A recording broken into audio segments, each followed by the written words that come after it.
Dito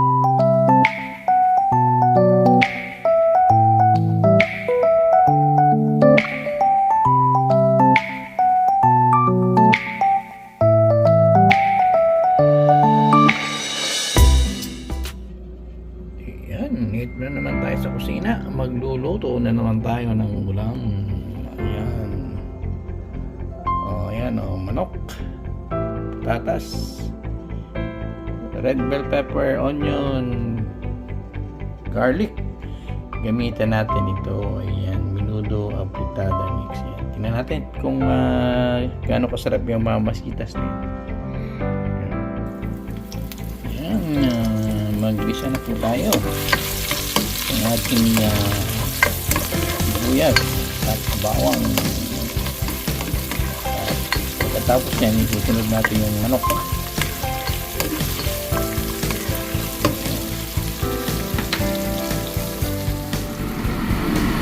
Yan, okay na po ang ating paggisa. So, lalagyan na natin itong manok.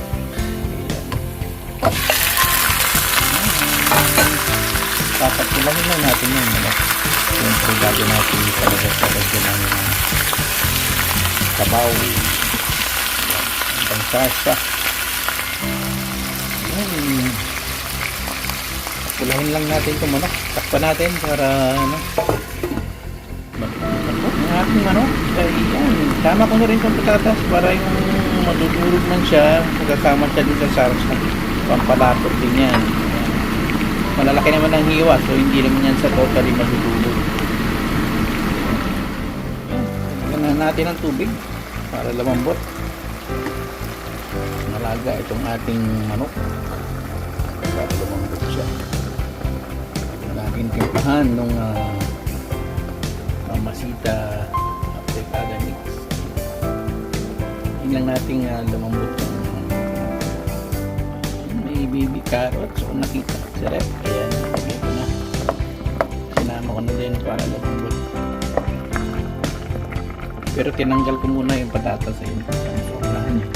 Wala na tayo makita mamaya.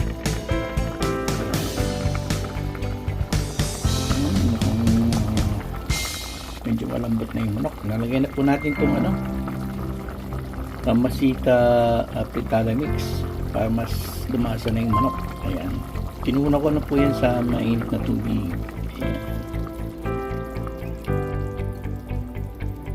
Paluin natin tuloy-tuloy pa yan para hanggang sa maging siya malapot. Ayan. Wala akong tomato sauce kaya ito na lang tomato ketchup ang lagay natin. Ayan.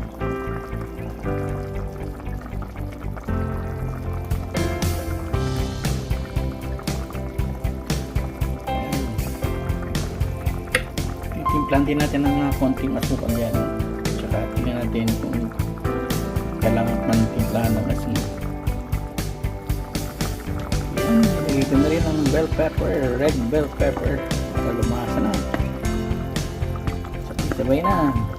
Maraming konti yung patatas ni Yasa. Babalik na natin. Tingnan natin lumapit ang sarsa niyan. At maya ay luto na. Ayan po, babalik na natin ng patatas. Ayan. At hihintayin na lang natin yan na lumapot yung sarsa nya. Siyempre hinaan natin ang apoy para hindi masunog. Ayan, hinaan natin at hinaan natin siyang kumulo. At tingnan paminsan-minsan kung luto na. Ayan, tingnan po natin tingnan natin kung luto na. Kung ano lang itsura. Ayan. Lagay ko luto na.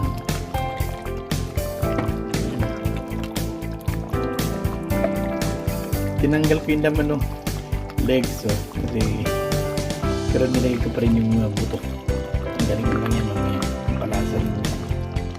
Yan po. Luto na po ang ating apretadang manok. Thank you for watching. Till my next vlog. Maraming salamat po. Bye bye.